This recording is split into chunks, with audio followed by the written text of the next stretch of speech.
রাষ্ট্রপতি নির্বাচনে দুটি মনোনয়নপত্র সংগ্রহ করেছে ক্ষমতাসীন বিএনপি। আর এরপরই নতুন করে আলোচনায় এসেছে, তাহলে কি মির্জা ফখরুল ইসলাম আলমগীরের নামের বাইরে অন্য কাউকে রাষ্ট্রপতি হিসেবে বেছে নিচ্ছে দলটি?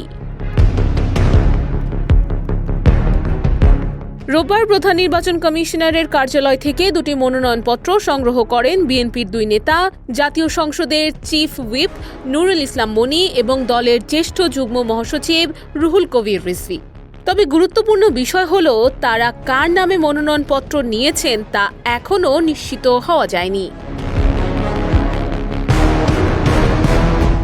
এর আগে রাষ্ট্রপতি পদে বিএনপির সম্ভাব্য প্রার্থী হিসেবে সবচেয়ে বেশি আলোচনায় ছিল দলটির মহাসচিব ও স্থানীয় সরকার মন্ত্রী মির্জা ফখরুল ইসলাম আলমগীরের নাম। কিন্তু মনোনয়নপত্র সংগ্রহের এই ঘটনায় সেই হিসাবেই এবার নতুন সমীকরণ তৈরি হয়েছে।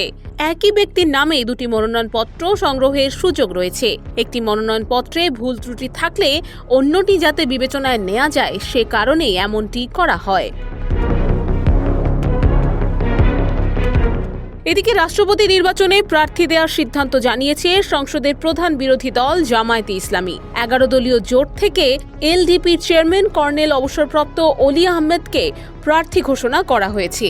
দেশের বর্তমান ব্যাংকিং পরিস্থিতি নিয়ে দুশ্চিন্তায় আছেন? প্রতিটি বিনিয়োগ এখানে পরিকল্পিত, বাস্তব এবং নিরাপদ। কল করুন বা হোয়াটসঅ্যাপ করুন স্ক্রিনে দেয়া নম্বরে।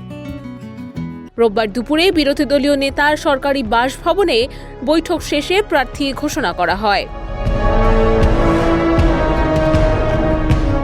তফসিল অনুযায়ী 11 আগস্ট মনোনয়নপত্র জমা এবং 20 আগস্ট রাষ্ট্রপতি নির্বাচন।